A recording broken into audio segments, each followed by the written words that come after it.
तो hi friends, कैसे हैं आप लोग? बहुत अच्छे होंगे, स्वस्थ होंगे, मेहनत कर रहे होंगे। और अभी हम एक वीडियो बना रहे हैं जिससे कि हम लोग का जो टॉपिक चल रहा है अभी आधुनिक इतिहास में, जो प्लान स्टार्ट किए थे उत्तर मुगल सम्राट, उसको जो है हम छोटा सा वीडियो बनाएंगे, 6 से 7 मिनट का होगा। उसको आप लोग जो है सुबह शाम जो है चाय बिस्किट के साथ नाश्ता के तौर पर ले लीजिएगा, जो कि आप लोग के लिए रिविजन के तौर पर बहुत अच्छा रहेगा। चलिए हम वीडियो को स्टार्ट करते हैं। उत्तर मुगल सम्राट, देखिए उत्तर मुगल सम्राट जो स्टार्ट कर रहे हैं उसको सुनिएगा। देखिए, जब औरंगजेब की मृत्यु 1707 ईस्वी में हुई, उसके बाद उत्तर मुगल काल स्टार्ट होता है। तो उत्तर मुगल काल में जो क्या होता है कि एक उत्तराधिकारी का युद्ध होता है, जिसमें कि बहादुर शाह प्रथम जीतता है, जिसमें कि बहादुर शाह प्रथम को सिख धर्म के 10वें गुरु जो गुरु गोविंद सिंह है उसने इसको साथ दिया था, और ये जो है उत्तर मुगल काल में पहला शासक बनता है।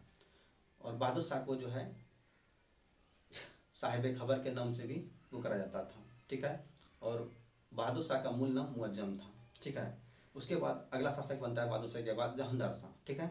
जहांदार शाह को लंपट मुल्क कहा जाता था। और जहांदार शाह जो है इसने एक वैश्या जो लाल कुमारी नाम की वैश्या थी, इसके साथ इसका संबंध था, और उस वैश्या को इसने हस्तक्षेप करने का जो है एक आदेश दे रखा था।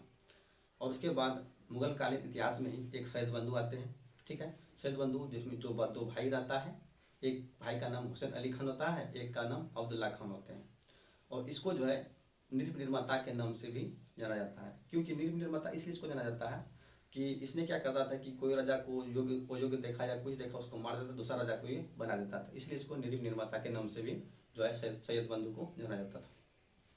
और उसके बाद जहांदार शाह के बाद जो अगला शासक आता है वो आता है फर्रुखसियर, और फर्रुखसियर को जो है घृणित कायर के नाम से भी जाना जाता है, ठीक है। उसके बाद देखिएगा कि उसके बाद फर्रुखसियर के बाद अगला शासक बनता है, वो कौन बनता है?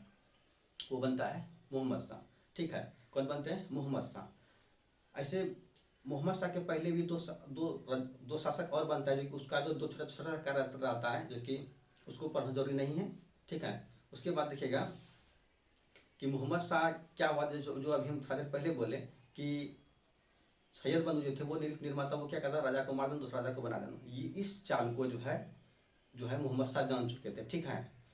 इस चाल को मोहम्मद शाह जान चुके थे। तो इसी जो चाल को जान चुके थे मोहम्मद शाह, इस तरह यदि हम इसको छुट्टा छोड़ देंगे तो इससे फिर किसी दिन हमको भी मार देगा। इस कारण से मोहम्मद शाह ने जो है ना सैयद बंधु को मरवा देता है, ठीक है। उसके बाद मोहम्मद शाह के यदि बात की जाए, इसका इंपॉर्टेंट कार्यकाल होता है, इसमें बहुत कुछ घटना होता है, इसको सुनिएगा। मोहम्मद शाह के शासनकाल में मोहम्मद शाह को पहले जो है इसका एक रुचि था, किसमें? संगीत में, और संगीत में रुचि था। और उसके बाद सुंदर युवतियों के प्रति इसको अत्यधिक रुझान था, ठीक है ना। इस कारण से इसको जो है, और यहाँ तक कि इसने जानवरों की लड़ाई हुआ, उसके बाद पक्षियों की लड़ाई हुआ, इसमें भी इसका रुचि था, इसलिए इसको रंगीला बादशाह के नाम से भी जाना जाता था, ठीक है। उसके बाद देखिएगा मोहम्मद शाह के शासनकाल में ही जैसे कि स्वतंत्र बंगाल की स्थापना, स्वतंत्र अवध की स्थापना, स्वतंत्र हैदराबाद की स्थापना, स्वतंत्र कर्नाटक की स्थापना, इस तरह का स्थापना किया गया था। इसमें की बात कीजिएगा कि अवध की स्थापना सादुल्ला खान ने किया था, ठीक है ना। उसके बाद हैदराबाद की स्थापना चिनकिलीज खान ने किया था, ठीक है। उसके बाद कर्नाटक की स्थापना सादुल्ला खान ने किया था। और उसके बाद बंगाल की स्थापना मुर्शिद कुली खान ने किया था। भरतपुर की स्थापना चूड़ामन एवं मदन सिंह ने किया था। ये सब की जो स्वतंत्र राज्य की स्थापना हुई थी वो हुई थी मोहम्मद शाह के शासनकाल में। एक अगला देखिएगा कि मोहम्मद शाह के शासनकाल में ही एक ईरान का शासक था नादिर शाह, सुने होंगे। नादिर शाह 1739 ईस्वी में जो है वो जो है दिल्ली पर आक्रमण करता है 1739 ईस्वी में, जो कि उस टाइम में जो है मुगल शासक जो है मोहम्मद शाह ही रहते हैं, ठीक है। उसके बाद नादिर शाह ने यहाँ आक्रमण किया, कब? 1739 में, ठीक है ना। उसके बाद यहाँ से क्या होता है, इसने बहुत सारा धन लूट के लेके जाता है, और जो है 70 करोड़ रुपया लेके जाता है। और उसके बाद जो तख्ते ताऊ जिसको मयूर सिंहासन बोलते हैं, उसको भी जो इसने यहाँ से लेकर फारस लौट जाता है, ठीक है। और जो तख्ते ताऊ मयूर सिंहासन बोलते हैं, जो इस पर अंतिम राजा जो बैठने वाला होता है वो जो है वो मोहम्मद शाही होते हैं, ठीक है। कौन होते हैं? मोहम्मद शाही। और बात कीजिएगा जो फारस का जो ये नादिर शाह था, इसको जो है फारस या बोले ईरान का नेपोलियन भी इसी को कहा जाता है, ठीक है। इस जगह ध्यान दीजिएगा, ईरान का नेपोलियन पूछेगा तो कौन हो गया यहाँ? नादिर शाह। वही यदि आप लोग एनसीईआरटी में पढ़े होंगे कि भारत का नेपोलियन किसको कहा जाता है, तो समुद्रगुप्त को कहा जाता है, इससे कंफ्यूज नहीं कीजिएगा, ठीक है। उसके बाद देखिएगा मोहम्मद शाह जो है, इसी के शासनकाल में क्या होता है, ये सब हुआ घटना। उसके बाद देखिएगा मोहम्मद शाह के शासनकाल में ये हुआ। उसके मोहम्मद शाह के बाद में आता है दूसरा शासक जो होता है, वो आता है आलमगीर द्वितीय, ठीक है ना। मोहम्मद शाह के बाद आलमगीर, सॉरी मोहम्मद शाह के बाद अहमद शाह आता है, ठीक है। कौन आते हैं, अहमद शाह आते हैं। उसके बाद मोहम्मद शाह के तो योगी नहीं उसको पढ़ना जरूरी नहीं। उसके बाद आते हैं आलमगीर द्वितीय। आलमगीर द्वितीय के शासनकाल में एक प्लासी का युद्ध होता है। कौन सा युद्ध होता है, प्लासी का युद्ध होता है, जिसमें 1757 ईस्वी में होता है, ठीक है। उसके बाद बात आलमगीर द्वितीय के बाद अगला शासक आता है शाह आलम द्वितीय। शाह आलम द्वितीय का जो होता है मूल नाम क्या होता है, अली गौहर होता है। क्या होता है, अली गौहर, ठीक है। और शाह आलम द्वितीय के शासनकाल में ही क्या होता है कि एक प्रसिद्ध युद्ध पानीपत का तीसरा युद्ध जो है 1761 में अहमद शाह अब्दाली और मराठा के जो बीच होता है, ये युद्ध जो है शाह आलम द्वितीय के शासनकाल में ही होता है। इसमें क्या अहमद शाह अब्दाली और मराठा के बीच में होता है। इसमें जो है क्या होता है, मराठाओं की हार हो जाती है और अहमद शाह अब्दाली का जीत हो जाता है।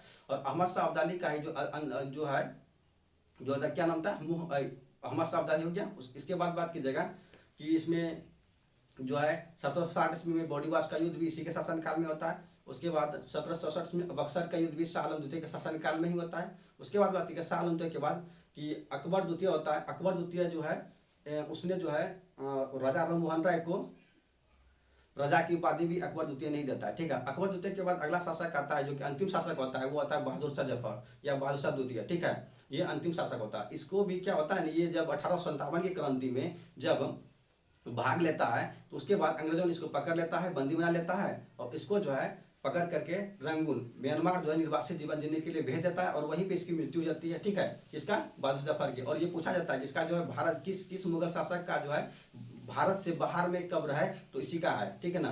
और उसके बाद ये अंतिम इसका जो मृत्यु होता है क्या होता है, रंगून में हो जाता है। इसको कि अभी हम लोग वर्तमान में म्यांमार के नाम से जानते हैं, ठीक है। बस इस वीडियो में इतना ही। इसको सुबह शाम ले लीजिएगा, ठीक है। इसको देखिएगा, आप लोग के लिए बहुत बेनिफिशियल रहेगा, ठीक है। बाय बाय, टेक केयर, इतना ही बस वीडियो।